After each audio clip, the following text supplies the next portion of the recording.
bum bottom bum bum bottom bum bum bottom bum bum bottom bum bum bottom bum bum bottom bum bum bottom bum bum doobie doobie da da da doobie doobie da da da doobie doobie da da da bum bottom bum bum bottom doobie doobie da da doobie doobie da da bum bottom bottom bum bum bottom ba da ba da ba da ba da ba da ba da ba da ba da ba da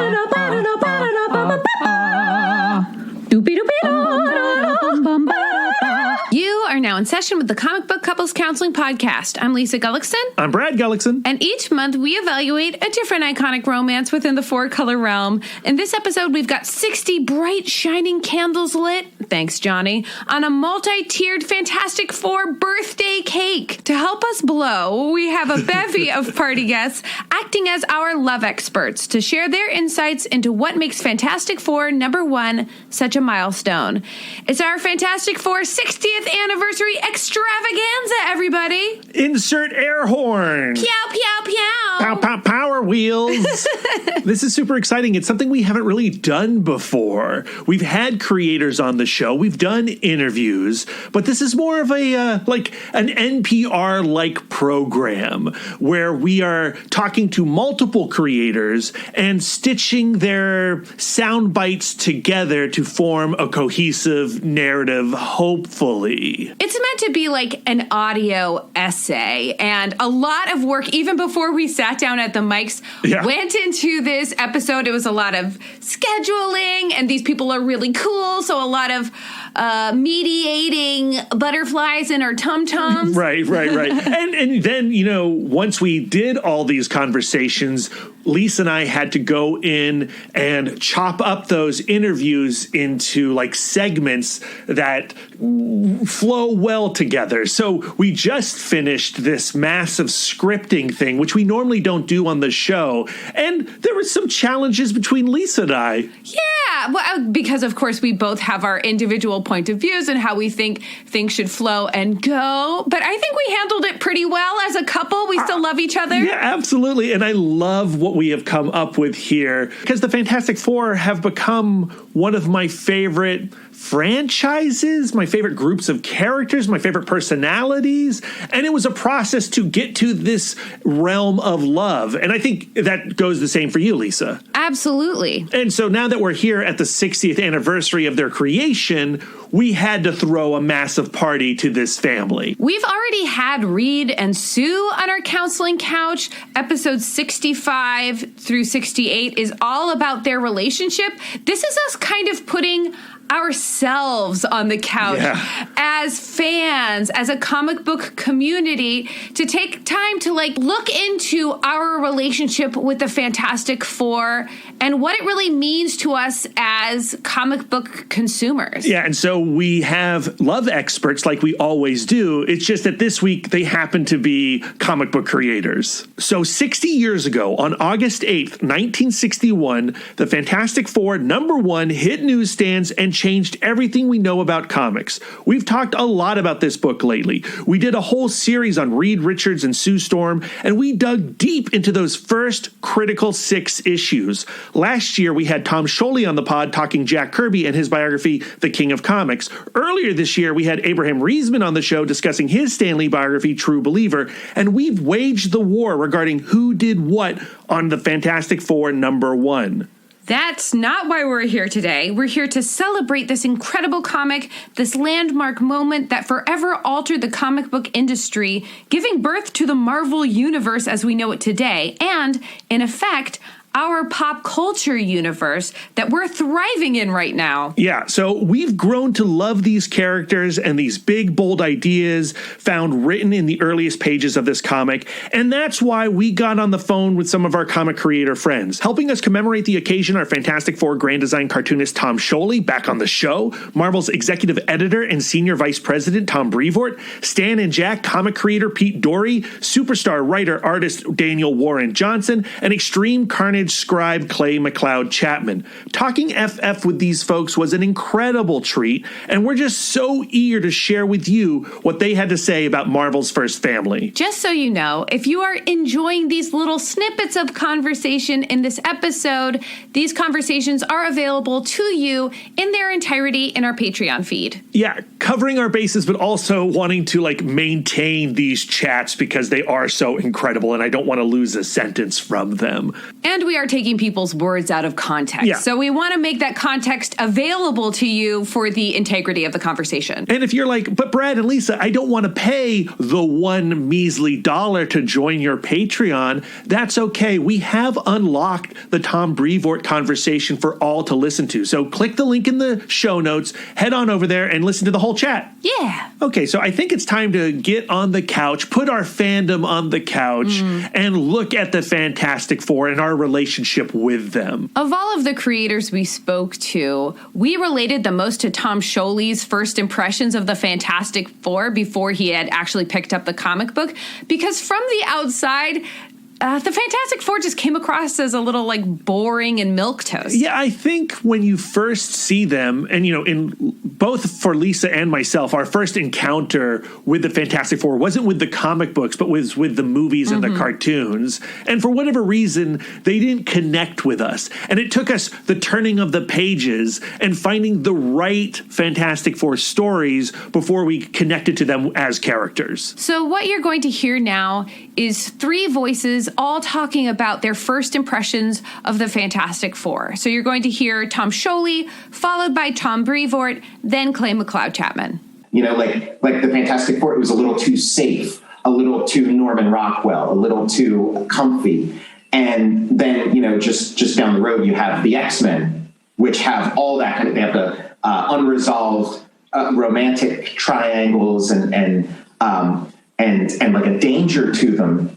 And so the X-Men were just so much more appealing to me, than the Fantastic Four. The Fantastic Four almost felt like DC and X-Men felt like Marvel. But then, you go to those early issues and X-Men is kind of just riffing on those sort of themes that were in the early Fantastic Four. The early Fantastic Four was a lot more like X-Men, did have unresolved romantic triangles, had a sense of danger. You weren't sure what's up with them, if they are good guys or bad guys. The text is pretty reassuring about, these guys having like good motives and stuff. But, just the story that's told in the pictures and also like the historical context. Like if you were reading this in 1961 and putting it next to your Superman comic, these guys did seem pretty dangerous. They did seem like they were going to set your house on fire. They did seem, like they had a little mystique. So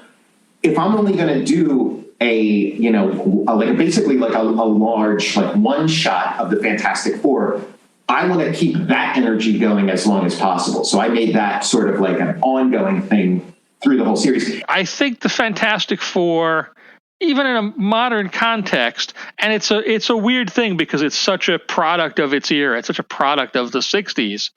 And it's sort of a cliche to say like it's the perfect nuclear family sort of comic, but it's got a core cast of characters, only 4 of them, but they sort of are, to use movie making terminology, they're sort of a 4-quadrant picture.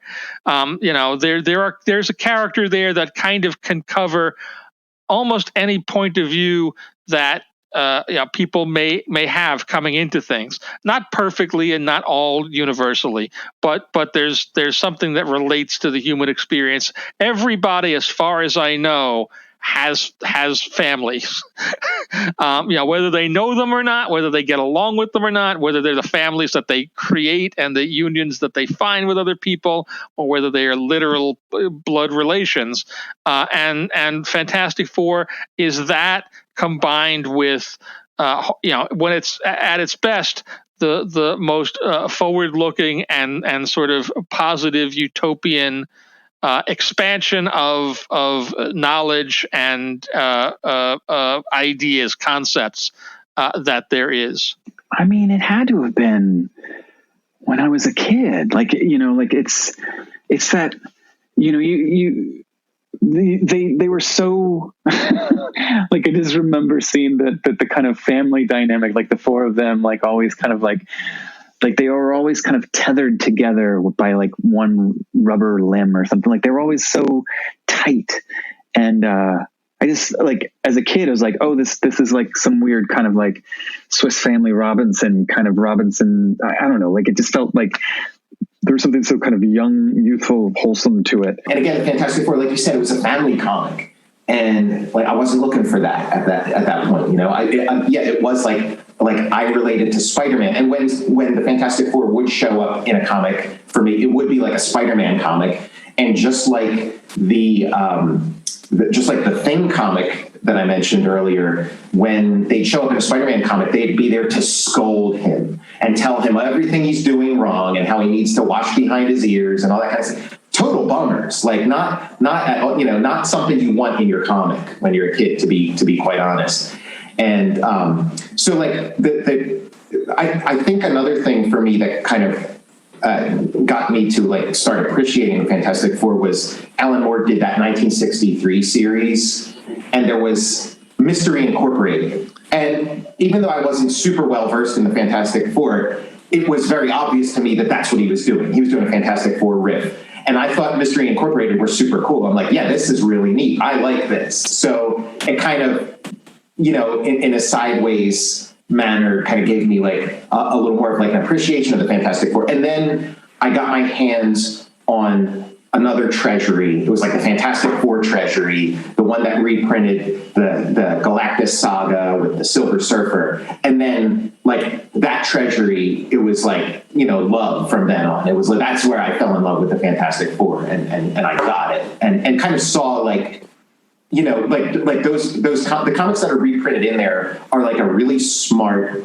really good cross-section of Fantastic Four, and kind of forms the spine of my book of Fantastic Four Grand Design. Like they were really well chosen, and yeah, I just sort of, you know, went from there. I love hearing Tom Scioli reference Mystery Incorporated and Alan Moore and everything that Rick Veitch and Stephen Bissette were doing with that book as helping him understand the appeal of the Fantastic Four, because that's sort of the same thing for me as well. You know, we had seen the cartoons and the movies and what have you, but it took Mark Waid and Jonathan Hickman and their runs on the Fantastic Four to finally crack the appeal beyond the larger idea of Marvel's first family and these cosmic adventurers. I didn't really give the Fantastic Four a fair shake until it was required reading for this podcast. Yeah, sure. Because when I'd see them bubble up in other comics, I understood, okay, the shorthand of they're a family.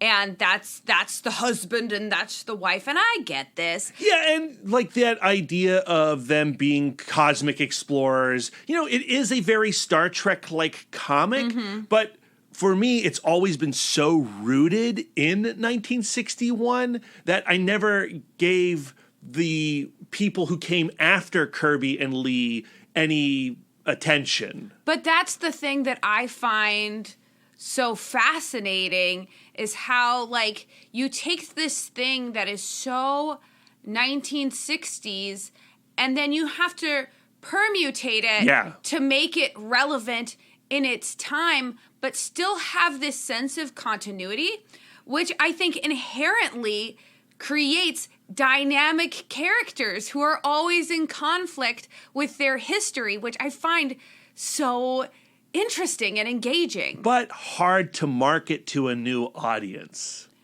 Yes, especially a new audience who thinks they understand completely what they're getting. Yeah, until they start reading it. And so now we're going to bring Pete Doree onto the show, the creator of Stan and Jack. And if you have not read Stan and Jack, you should really give it a try. It's a really adorable, fun, nostalgic, but mostly fun comic book that takes the personalities of Stan Lee and Jack Kirby and puts them on adventures the way that old classic What If the Marvel bullpen was the Fantastic Four. Like Pete Doree does that for Stan Lee and Jack Kirby, plus all the other characters around them like Roy Thomas and Barry Windsor Smith and all those cool guys. So what you're going to hear now is Pete Doree talking about what it was like for him to be introduced to the Fantastic Four in England in the 70s. And then he'll be joined by the voices of Tom Scioli and Tom Brevoort talking about the general appeal of the Fantastic Four. No, it was, everybody of my generation in the UK will give you exactly the same answer,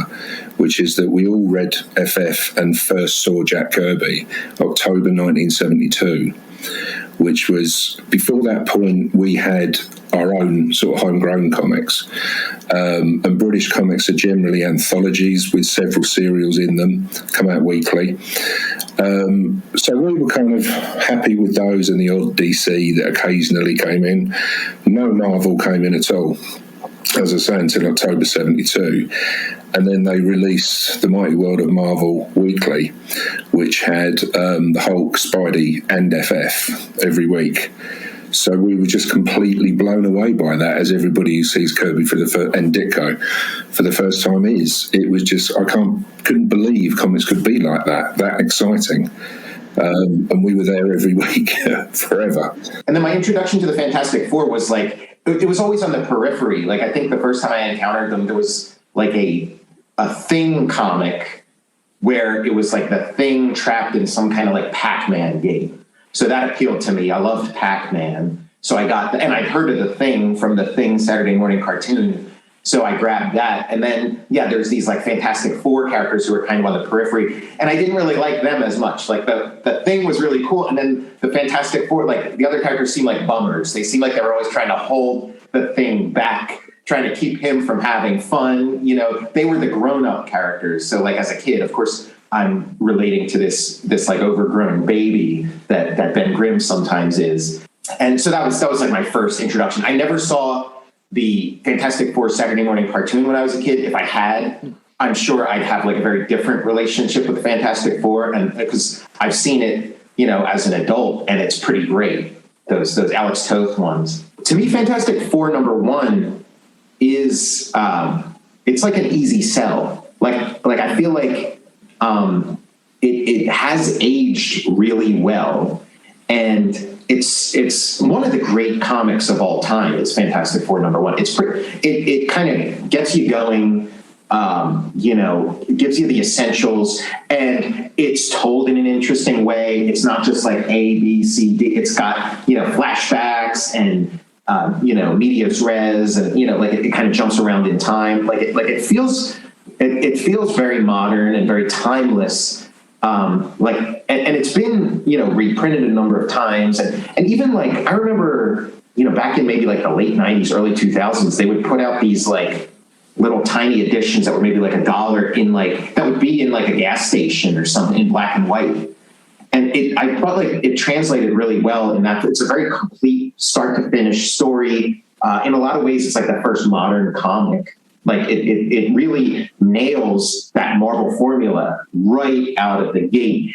It's just like the series, like after that first issue, the series kind of like stumbles and fumbles, and it has great moments, but then, a lot of just the normal, comics having to like churn things out in a fast way. It kind of, that's where I think you would like maybe lose a new reader, but issue 1 in and of itself, like, get that in as many people's hands as you can, because I think it's dynamite. I think it's awesome.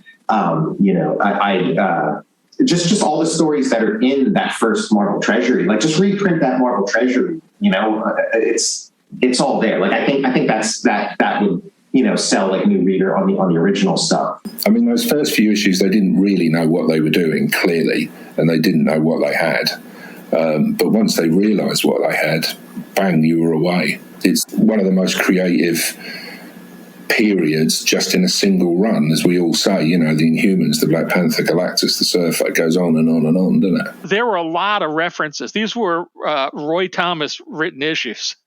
So there were lots of references to other things that I didn't necessarily understand, but I could understand they were references. There's a reference like 3 pages in to something that happened in Fantastic Four 11. Fantastic Four 11 was published in 1963.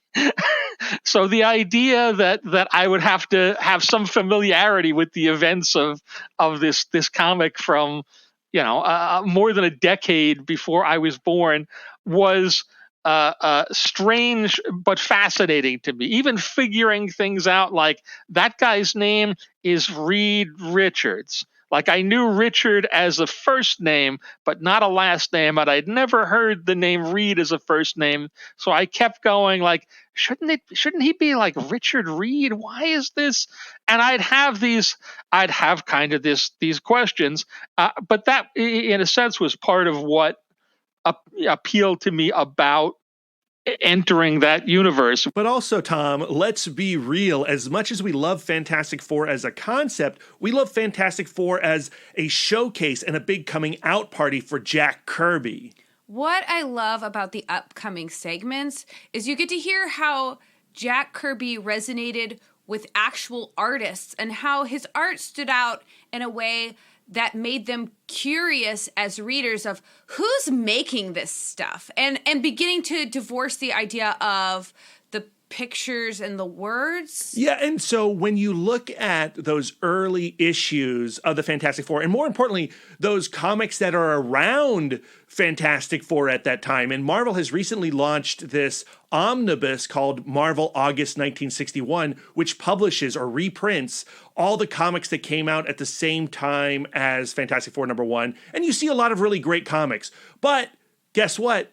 It also shows just how radically different Jack Kirby's art style is. And how arresting it can be for people who are used to a different fluency in art of like, what am I used to looking at? What am I used to reading? How is this affecting me differently? And it requires a little education because it's so different from other artists at the time. And so, for me, when I first saw Jack Kirby, I was like, do I even like this? And it took some, time with that art for me to go like, oh no, not only do I like it, I love it. And he might be the best comic book artist ever. At the end of this segment, you're going to hear a new, particularly sweet, melodic voice, and that is the voice of Daniel Warren Johnson. Yeah, an artist like Kirby, who, when I first encountered his work, I was like, do I like this? And then by the end of my time with Daniel Warren Johnson, I was like, I love it! I think, as I say, he grabs you by the throat. I mean, even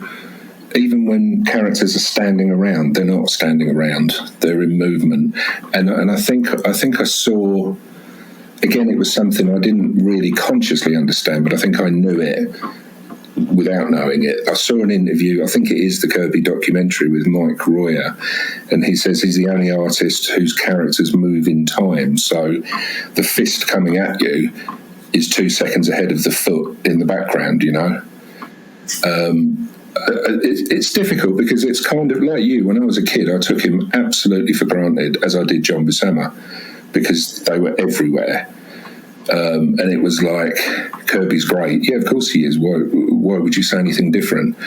But as an adult, as you say, when you start to study as an artist what he was actually doing, you're even more blown away. But then it wasn't until college that, I really learned, oh, wait, Jack Kirby, he's not just a guy who, occasionally draws the pictures in a Stan Lee comic. He's actually the creative force behind all kinds of stuff. Again, I had a small sample group, I just had a couple of comics in my collection to go by, but just discovering the Jack Kirby collector and the Art of Jack Kirby book and all that stuff. It was I really got an education in who Jack Kirby was. Yeah, that's just, that's been my observation for great pop culture works, and Jack Kirby, where it's not about you. You're a lightning rod, and the better you are able to sort of synthesize everything that's going on around you,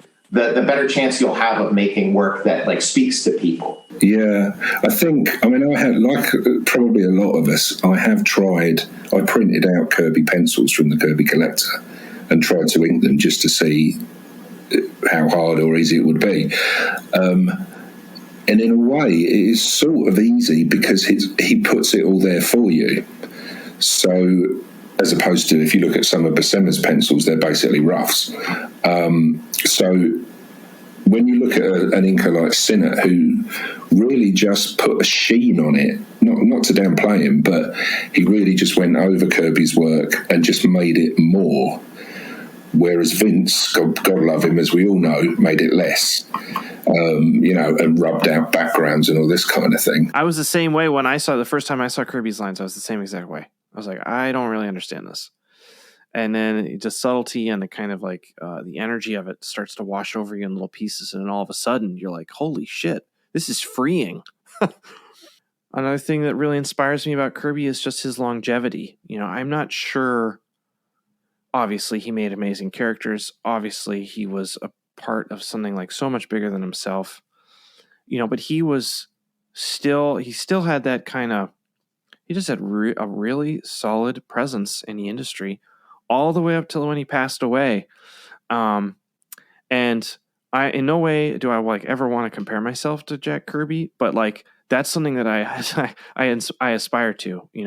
I don't know what his mentality was the whole time of his career. I'm sure he had ups and downs, but I want to be able to do this for the rest of my life. I want to be making stuff. I want to be making stories. And I look at the way that he just kind of tackled every new project with such zeal and excitement. And it's something that I want to emulate. But this is comic book couples counseling. And as much as we love the drama behind the panel with Jack Kirby and Stan Lee, it's the melodrama within the panel that really speaks to me.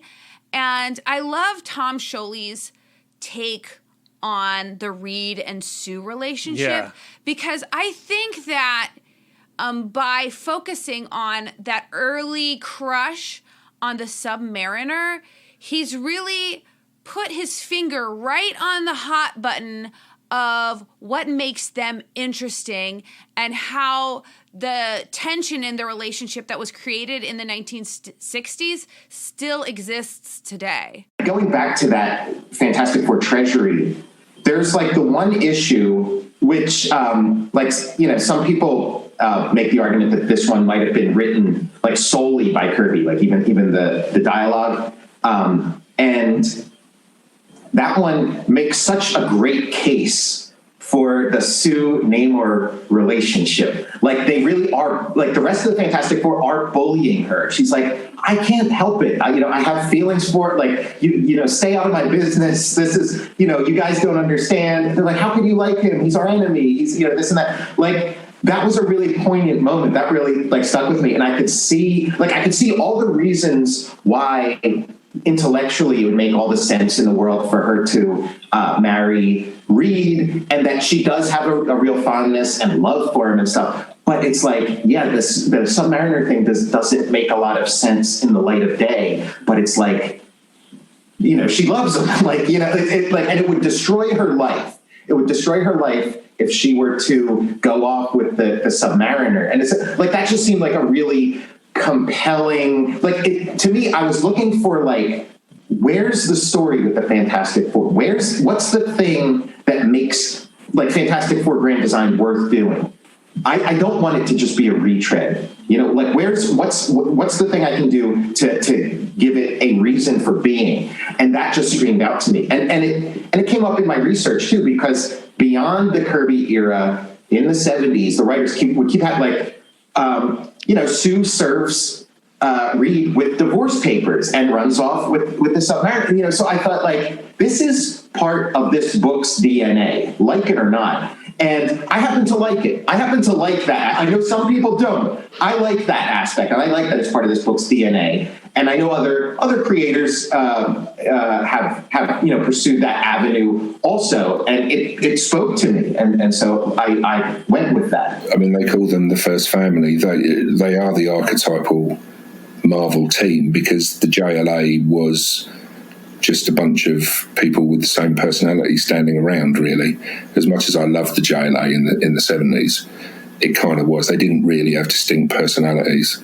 But then in the early stories, I don't particularly like Sue. She's a bit of a dish rag. I don't really like Reed that much. He's a bit of an arse. I don't really like Johnny. It's Ben, really. But that's okay. That sometimes comics don't want to be your friend. It's okay if I don't like Reed that much, because he is an arse. He is a know-all, and he does keep screwing up and failing to cure Ben through his own hubris. So that's fascinating. They're just fascinating people, aren't they? I love Pete just saying that they are fascinating people and you don't necessarily need to like them. And that's true. And that has helped me understand Reed a little bit better. And especially covering him on this podcast in the relationship between Sue and Reed, I have a totally new understanding of who they are as a couple. But when you first read Fantastic Four, the character that immediately stands out, and it feels like the character that Jack Kirby in particular loves more than anyone, is Ben Grimm as the Thing. When you look at the Fantastic Four, Ben is the easiest to understand from the group because I think we all have experienced what he is going through, and on a routine basis, like that sense of self-loathing and doubt.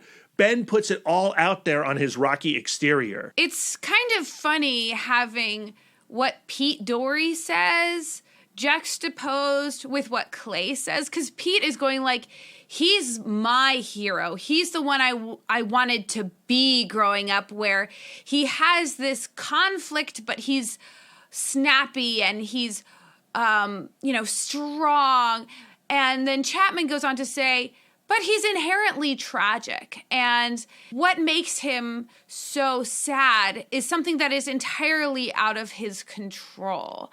And I think that that's what makes Ben Grimm so relatable, because in one way he is empowered by his strength and his stature, but at the same time powerless because he looks like a big orange rock guy. Yeah, absolutely. And you can see why that is the character that a young reader goes to first. You know, it's going to take you some time to appreciate Reed and Sue and even Johnny, who's the teenager. But because Johnny is so cool and confident, like a young comic book reader isn't necessarily going to see themselves, or I certainly didn't necessarily see myself in Johnny, but I did see me in Ben.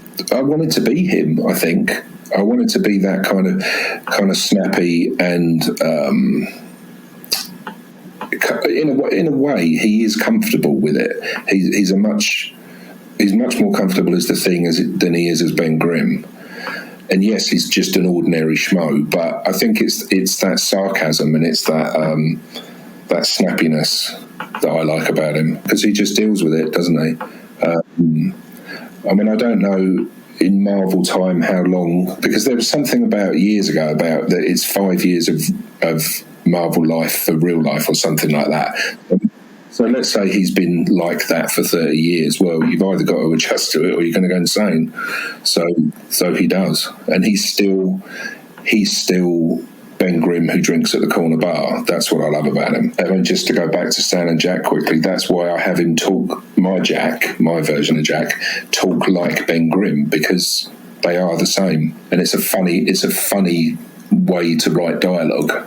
I mean, if I'm being totally honest with where the Fantastic Four comes into my life, like I think of the Thing, I think of Ben Grimm, and I think that of all the characters that Marvel produced, I think the first time I was aware of tragedy in comics, like, I mean, like, yeah, there's Batman losing his, Bruce Wayne, sees his family get murdered, and like, that's tragedy. But like, something about Ben Grimm, like, really affected me in this way that no other comic book character had at that point when I first encountered the Fantastic Four. And it was something about the fact that, like, the Thing was always the Thing. Like, he could never go back to being Ben. His humanity was kind of encased in in that rock. And I always found it really heartbreaking that his character didn't have the same kind of attributes as like the Human Torch, or, like, it was just like, beyond getting the raw end of the deal. And like, everyone kind of, I don't know, like, he could easily be a punchline and it's clobbering time. But like, to me, like, I just really felt connected to the idea that like there was something inherently sad and tragic about his character. And I don't know, like that kind of was an eye-opening experience for me personally as a young reader. So that's that's honestly what Fantastic Four will always be, as far as I'm concerned. I wish I could go back in time and ask more follow-up questions of Tom Brevoort about the initial appeal of Johnny, because I think that he was a slightly younger reader when he started getting into the FF. Yeah, he was, yeah. And I feel like every 9-year-old boy feels like they have the potential to be Johnny Storm, but the second puberty starts hitting in and their skin starts breaking out and they start growing weirdly and awkwardly, they go like, oh, in actuality, I'm Ben. I'm Ben Grimm. Yeah. I'm a freak and I'm disgusting. Yeah, 13-year-old, you're the thing. You're the thing for sure. We also have to acknowledge that one of the one of the failings of Fantastic Four is the unrelatability of Sue and how, like, that's having to be renegotiated all of the time of, well, maybe it's because she wants to be an actress, or maybe it's because she wants to be a fashion designer, like, or maybe she really is a scientist, trying to find something about Sue that makes her both strong and disempowered like Ben.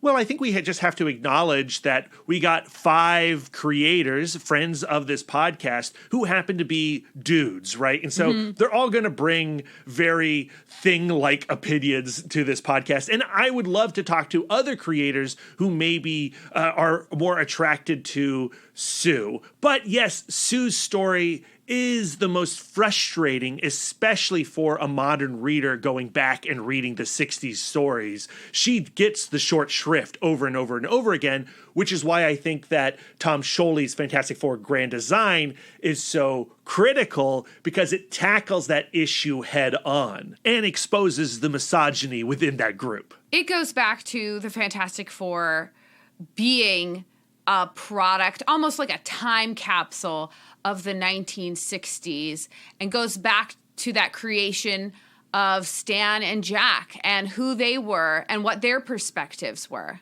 Yeah, and I love getting this opportunity to talk about creation, who did what with Tom Brevoort. And even though we said at the beginning of this episode that we're not really making this show about that, we had to address a couple things with Tom as the senior executive vice president with the recent solicitation that came out regarding the Fantastic Four tribute that's going to publish in November. On that solicit, it says that Fantastic Four was written by Stan Lee and Jack Kirby, putting both names on equal footing. And that's a huge deal. But is it? Because the conversation about who's more responsible, Stan or Jack, is an unknown entity. There is no getting to the bottom of that at this point. Right. But the thing that we know is true is that the Fantastic Four is the most influential comic book in the Marvel Universe, and that is the thing that we're celebrating. Yeah, and so when we bring up the solicitations to Tom, Tom's going to say, like, look, here's the deal. I wrote that solicit, and that's really no more complicated than the fact that, you know, the material that we're using to create the version of that story that's being done now, the original comic, the original words and the original pictures were done by both of them. And I don't believe it's proper to say, well, you know, it was written by Stan and all of the contribution that Jack made to it, either conceptually or even visually, given that the artists that are recreating it are starting from Jack's pages, for him not to be credited there as one of the people that did the original story and thus is one of the writers. So to me, that was, again, I've seen the little storm of opinions in the last day or so of people going, oh my God, they said this thing. And to me, I don't think that it's too complicated. We're remaking Fantastic Four #1. We're starting with Fantastic Four #1. Fantastic Four #1 was by Lee and Kirby. Ergo, Lee and Kirby are both represented here, even though Jack will not have drawn a line of this new version. I think Jack I think his day is coming and getting bigger and bigger. Yeah, I struggled with the whole Stan thing, but then I just thought, you know, they were real people. They made mistakes. maybe they would do them differently if they could do it again. In a way, that's kind of, I almost feel like that's not my place to judge them. I do kind of I'm always happy to talk about it, but when sometimes somebody on Twitter will try and start an argument with me about Stan and Jack and the relationship. Oh, Stan did this and Stan did that. And I always just go, look, mate, it was 50 years ago. Get over it. You know, we still have the comics. Yes, they made mistakes. They made errors. They screwed things up. But we weren't there. We don't know. Nobody really knows. And I still think Stan, and I was at a convention a couple of years ago. Remember conventions? And Roy Thomas was there. Which was amazing.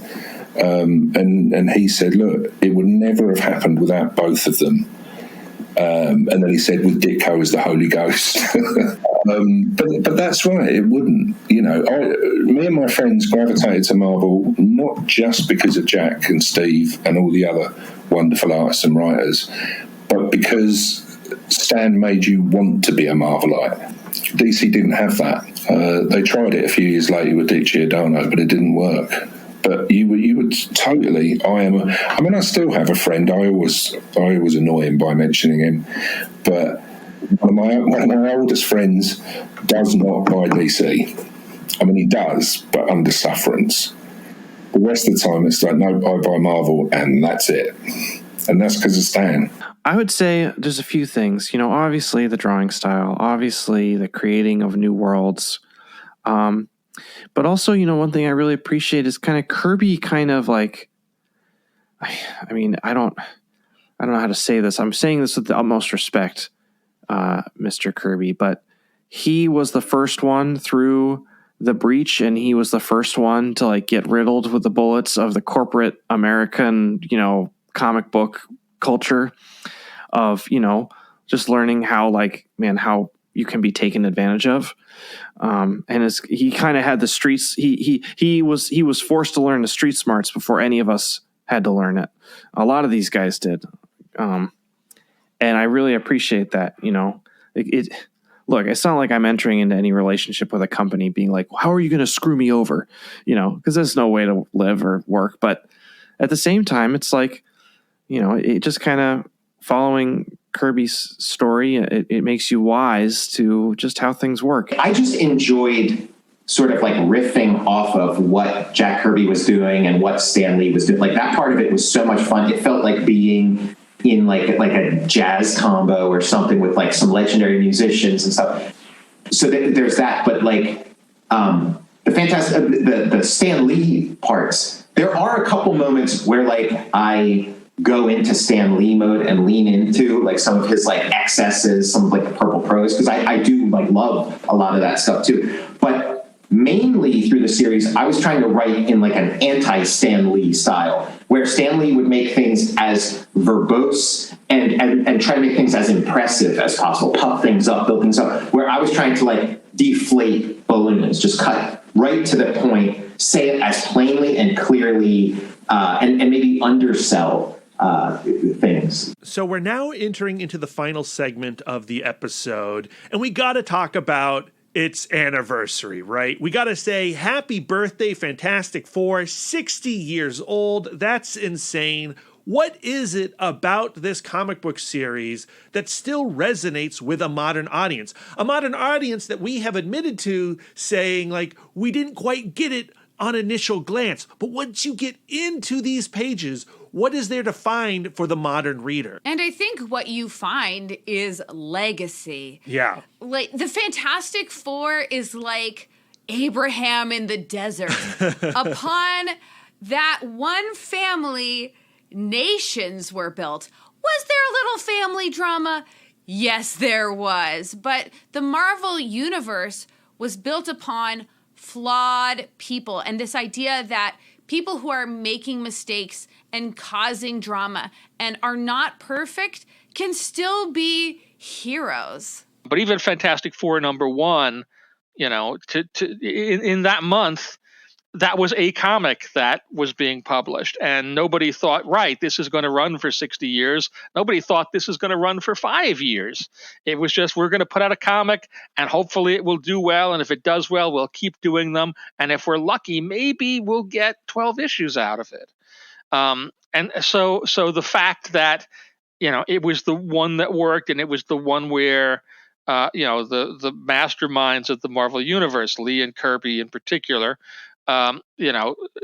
began the process of reinventing modern superhero comics.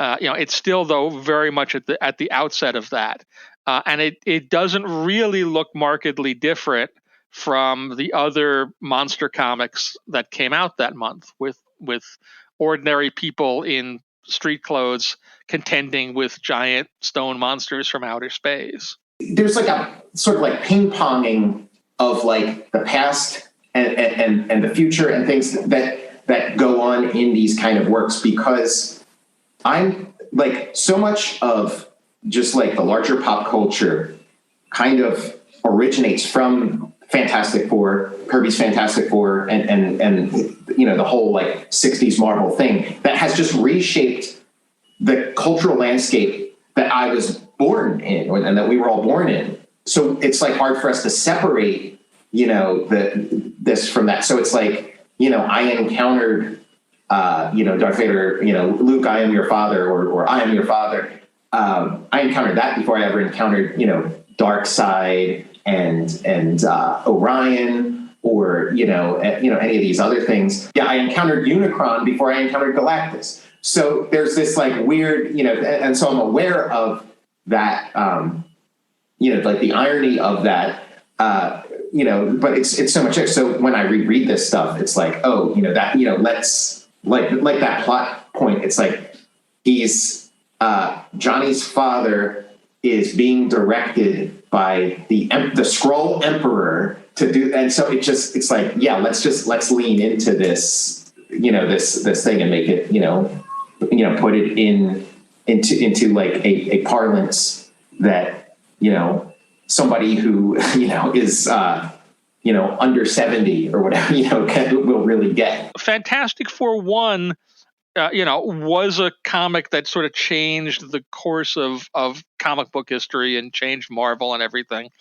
But you wouldn't necessarily know that just looking at it as an individual issue and a release, because what it really is it was the first stone in this large structure that was built. And you needed to have the second issue and the third issue and the fourth issue and see how these characters were brought to life, and new characters were introduced, and how these things were developed to really have a sense of it.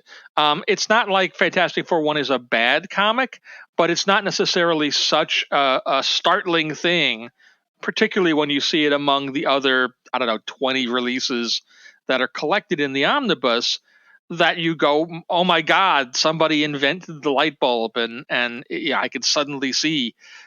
It's just a nice comic, and it's a nice comic at a time when Marvel was publishing a wide variety of material, most of which was I'm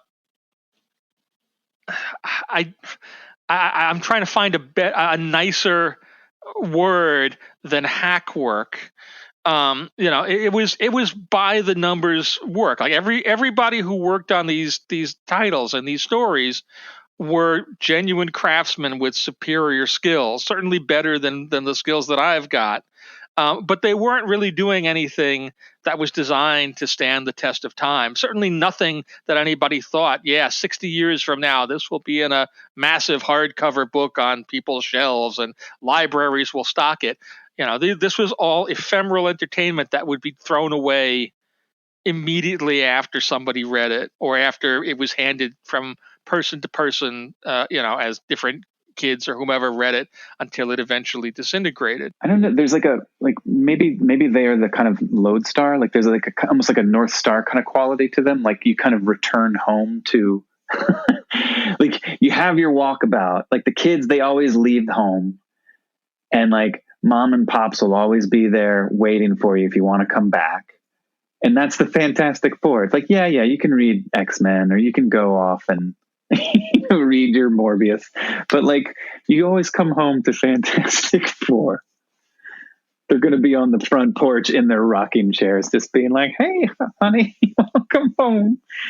I really do feel like that quote from Clay really puts this lovely pin in our conversation, having this beautiful mental image of the Fantastic Four welcoming the rest of the universe home. It just reminds you that Clay is the writer of the group, and it's because he makes words so good. It is an awesome image, and it's a very comforting image because the Fantastic Four are a comforting comic. They're always going to be there for you, the reader. And as the originators of the Marvel Universe, they represent everything we love about Marvel. This idea that human drama is just as interesting and as engaging as cosmic drama. And if you really want to have some fun, go pick up an issue of Fantastic Four #1 by Stan and Jack, and pick up an issue from Dan Slott's current Fantastic Four, and see how many of those original ideas from the 1961 book are still present in the current book, but it really doesn't feel like a fuddy-duddy comic book right now. Every time a new writer takes on the Fantastic Four, they drill into what Stan and Jack gave us, and then they find their own path, their own tunnel to do something new. And that's what's so exciting about comic books as a whole, especially from the big two, is how do you take these tried and true concepts and find originality? And sometimes it works and sometimes it doesn't, and that's the excitement to reading comic books. I also really appreciate Brevoort's perspective as the editor of the group, going like, on the day that they put out Fantastic Four #1, they didn't go, well, maybe they were like, we put out a great comic book today. But they weren't thinking like, we have now created a legacy. No, it was something that you rolled up and you put in your back pocket and you sat on, and then you threw it away once it got crumpled. Yeah, like they didn't go in with the intention of laying the bedrock of an empire. Yeah. They were like, we got a job to do because we have like Jack Kirby was like, look at all of the mouths I have to feed. Right. I mean, it is a job, it is an art, but it is also a job. And I feel like this transitions us nicely into our reflection conversation and talking about like what life lessons have we pulled from having this ongoing conversation with the Fantastic Four. Yeah, it's fascinating to think about what has Fantastic Four as a franchise, as a concept, as an entity taught me about me, instead of like going, what have Sue and Reed taught me about our relationship? It's a completely separate narrative, isn't Right, it? you're right. And like my big takeaway, having now talked about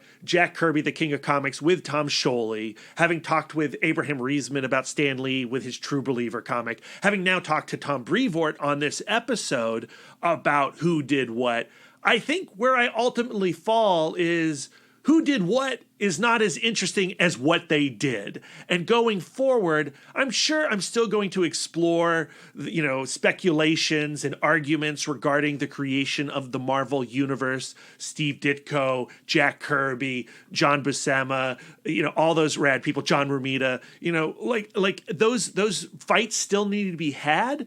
But at the end of the day, what's most important to me as not just a reader, but as a human being, is that the work that was produced in whatever manner. So Fantastic Four #1 means a lot to me, and that's important. That being said, though, if you are an artist or you are a writer or a creative of any kind, and you want to be continuously attached to the thing that you made, save your receipts. Yeah, listen to Daniel Warren Johnson. Learn from Jack Kirby. Because it is the piece of art that people engage with.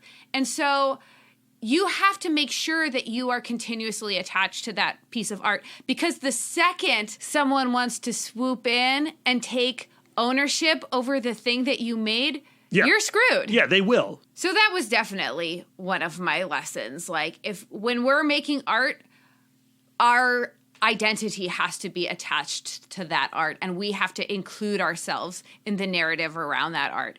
My other big takeaway is when you are doing the day-to-day of your work, you should treat each day like this is the day I'm creating a legacy. This could be the work that is the bedrock of the rest of my creative life. That's hard to do in the moment sometimes. You know, we're doing a podcast right now. Is this our legacy?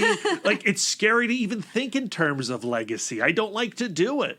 But, like, so I'm of two minds of this because, like, part of it is, like, you have to do the work, and you have to do the work every single day like it's a job. Right. Like, the reason Fantastic Four exists is because they had to put out a comic. Right. And they had to put out a comic that people would buy. And if they didn't put out Fantastic Four #1, they would have put out something else. Right. You know? But also, I feel like you have to, when you make something, you have to think like, the life for this piece of art only begins today. You know, like, it's going to continue to exist in the universe and change everything around it in a small way, whether it's a big splash or a small splash. Yeah, I mean, creation is an act of hope, and you should never dismiss that hope, right? Embrace it. So, yeah, that's going to do it for us. Major thanks, hugest thanks to everyone who joined this episode. Tom Brevoort, Tom Scioli, Pete Doree, Clay McLeod Chapman, Daniel Warren Johnson. I mean, we are forever grateful that you agreed to do this little podcast. And to you listening, thank you for listening. Thank you for partaking in this conversation. Let your friends know about this episode. I hope you really enjoyed it. It's something new. Like, does it sound as good as I want it to sound? I don't know. I've worked so hard editing this beast. You have no idea how many hours went into this 1 hour, but it was a lot. And so, you know, I'm being a little defensive because I'm looking for words of affirmation. Just tell me I did a good job, guys. Yeah. But most importantly, send those words of affirmation to our guests. Links to all their socials are in the show notes. Go seek them out. Go read their comics. And once you've done that, come right back to this space because we are going to have a new episode next week, hopefully. Yes, definitely. Definitely. Not hopefully. We've been talking so much about Marvel Comics over the last several months. We've been obsessed with that company. And it's time to give a little love across the pond to DC Comics. We are starting our Green Arrow and Black Canary series, and we are beginning with a classic issue from Green Lantern, Green Arrow, number 78, where Black Canary falls under the spell of Joshua and his cult. Spooky. It's going to be a really interesting place to start with that romance. So I'm very excited about our Black Canary, Green Arrow series. And then after that, we are going to have our Martian Manhunter Unite the Seven podcast tie-in event talking about the Steve Orlando and Riley Rosmo series, 12 issues. It's an epic. Yeah, it's a great comic, guys. So get those books in your hands. Start reading before our episodes drop. Okay, Brad, our legacy awaits. Where can our listeners send their words of affirmation to you? Oh no, so much responsibility, but you can find me on all social medias at MouthDork. If you have words of affirmation for our logo, you can send them to Aaron Prescott at A Cool Hand Fluke. And if you have some words of affirmation for our radical ban art, send them over to Karen Charm at Karen_X-Men fan. Lisa, where can our listeners send their words of affirmation to you? I am always accepting words of affirmation at Sidewalk Siren on Instagram and Twitter. If you'd like to spend more quality time with us, you can subscribe to us on Podbean, Spotify, Stitcher, YouTube, Google, and Apple Podcasts. If you'd like to get exclusive, you can join our Patreon, where you'll get more content, including weekly bonus episodes and these interviews in their entirety. Yes, over on Patreon. If you'd like to reach out and touch us electronically, you can email the podcast, cbccpodcast@gmail.com. You can visit our website, comicbookcouplescounseling.com, or follow us on Instagram and Twitter at CBCC Podcast. You can give us the gift of 5 stars on Apple Podcasts, and if you'd like to do an act of service, why not write a review of the show while you're there? We are fluent and receptive in all 5 love languages. It really warms our hearts and helps the pod. So until next time, friends, keep your love tank full. And your psychic rapport open. Doopy doopy bum bum ba bum bum ba ba. You know, you can be stretchy, but then you go back to having a rockin' dad bod. But then, like Ben Grimm, he gets his one day a year. I was like, I want to touch the rockin' dad bod. Like, I want to. What is the rockin' dad bod like? That's oh my god, the silver fox, the rubbery silver fox. That's right, the rubbery silver fox. I bet you he's amazing in bed. I bet you Sue is extremely happy.